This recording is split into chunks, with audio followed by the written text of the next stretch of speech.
লোকসভা ভোটের দিনক্ষণ ঘোষণা হতে পারে শীঘ্রই। বাংলায় একলা চলার ডাক দিয়ে নির্বাচনের প্রস্তুতিও শুরু করে দিয়েছে তৃণমূল নেতৃত্ব। এই পরিস্থিতিতে কেন্দ্রীয় বঞ্চনার অভিযোগ, রাজ্য সরকারের উন্নয়নমূলক প্রকল্প এবং আদিনব্য সমীকরণ মেনে একেবারে বুথ স্তর থেকে সংগঠনকে চাঙ্গা করতে জোর কদমে ময়দানে নেমে পড়ার নির্দেশ দিলেন অভিষেক বন্দ্যোপাধ্যায়। তৃণমূল সূত্রে খবর, শুক্রবার দলীয় সাংসদ, বিধায়ক ও ব্লক সভাপতিদের নিয়ে ভার্চুয়াল বৈঠকে তিনি বলেন, এবারের ভোট প্রতিরোধ প্রতিশোধের ভোট, বিজেপিকে শিক্ষা দেওয়ার ভোট, বিজেপি নামক জমিদার তাড়ানোর ভোট। ধর্মের নামে মানুষ একবার ওদের ভোট দিয়েছে, এবার আর তা হবে না। ন্যাড়া একবারই বেলতলায় যায়, বারবার যায় না।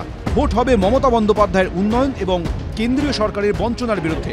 যে কোনো নির্বাচনে বাংলায় অন্যতম ফ্যাক্টর হয়েছেন তফসিলি জাতি, উপজাতি, দলিত, সংখ্যালঘুরা। 2011 জনগণনা অনুযায়ী বাংলায় এই মুহূর্তে তফসিলি জাতি অর্থাৎ এসসি সম্প্রদায়ভুক্ত মানুষের সংখ্যা 23%, আর তফসিলি উপজাতি বা এসটি সম্প্রদায়ের সংখ্যা 5.5%। 2019-এর লোকসভা এবং 2021-এর বিধানসভা ভোটে উত্তরবঙ্গ এবং জঙ্গলমহলের বিভিন্ন জেলায় এই ভোটের অনেকটাই যায় বিজেপির পক্ষে। এরই মধ্যে সম্প্রতি সন্দেশখালীতে অশান্তির মধ্যেই সেখানকার আদিবাসী মানুষদের দৈহিক গঠন নিয়ে কুরুচিকর মন্তব্য করে বিতর্কে জড়ান উত্তর 24 পরগনা জেলা পরিষদের সভাধিপতি ও বিধায়ক নারায়ণ গোস্বামী। তা নিয়ে বিজেপি জোর কদমে প্রচারে নেমেছে। সন্দেশখালী ঘুরে গেছে জাতীয় এসসি কমিশনের প্রতিনিধিরা।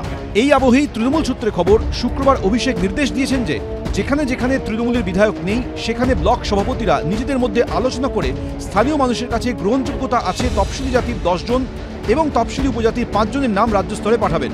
বিজেপি যে বিভিন্ন রাজ্যে এসসি এসটিদের উপর অত্যাচার করে সে ব্যাপারে মানুষের কাছে বার্তা পৌঁছে দেওয়াই এর মূল উদ্দেশ্য।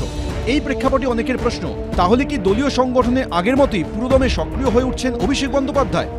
মনে হচ্ছে অমিত শাহর সঙ্গে আলাপ আলোচনাটা ভালোই হয়েছে, সেই জন্য আবার আবির্ভূত হয়েছেন। মাঝখানে একটু ওই কারণে লুকিয়ে পালিয়েছিলেন। এরা প্রাসঙ্গিক এবং অপ্রাসঙ্গিক হয় আরএসএস এর নির্দেশ মতো।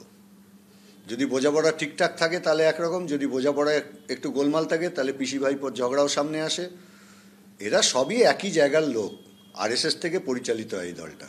অভিষেক বন্দ্যোপাধ্যায় দলের সর্বভারতীয় সাধারণ সম্পাদক, তিনি সাংগঠনিক মিটিং করেছেন।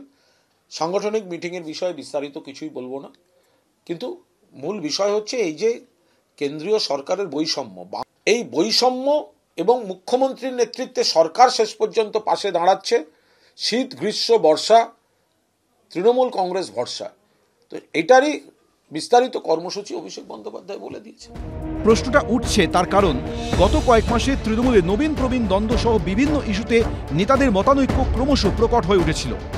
রাজনীতি হোক বা যে কোনো ফিল্ডে হোক, আমি মনে করি একটা ঊর্ধ্বসীমা থাকা দরকার। যদি কেউ ভাবে যে দীর্ঘদিন আমি ক্ষমতা কক্ষিগত করে রাখবো, তাহলে তার পতন অবশ্যম্ভাবী। বয়স ফ্যাক্টর না, ফ্যাক্টর হচ্ছে তোমার কোয়ালিটি অফ এ ম্যান। কতটা সেই বয়সে তুমি physically fit, mentally alert. That should be the guideline. এই বিতর্কে বার্তা দেন খোদ তৃণমূল নেত্রী। সিনিয়র লিডারদের যোগ্য মর্যাদা দিতে হবে, এটা আমি বারবার বলছি। পুরনো চাল কিন্তু ভাতে বাড়ে, আর নতুন চাল আগে বাড়ে। দুটো চালকেই আমার দরকার।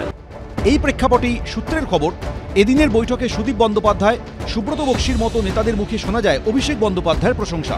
সূত্রের খবর, ভার্চুয়াল বৈঠকে অভিষেকের উদ্দেশ্যে সুদীপ বন্দ্যোপাধ্যায় বলেন, আগামী প্রজন্মের কাছে তুমিই আমাদের নেতা। সূত্রের খবর, তৃণমূলের রাজ্য সভাপতি সুব্রত বক্সি বলেন, মমতা বন্দ্যোপাধ্যায়কে মাথায় রেখে অভিষেকের নেতৃত্বে এবার লড়াই হবে। সংবিধান বিরোধী শক্তিকে আমাদের উৎখাত করতে হবে। অভিষেক আমার থেকে অনেক ছোট হলেও অনেক অভিজ্ঞ। আশাবুল হোসেন, কৃষ্ণেন্দু অধিকারী, ঝিলম করঞ্জাই, এবিপি আনন্দ।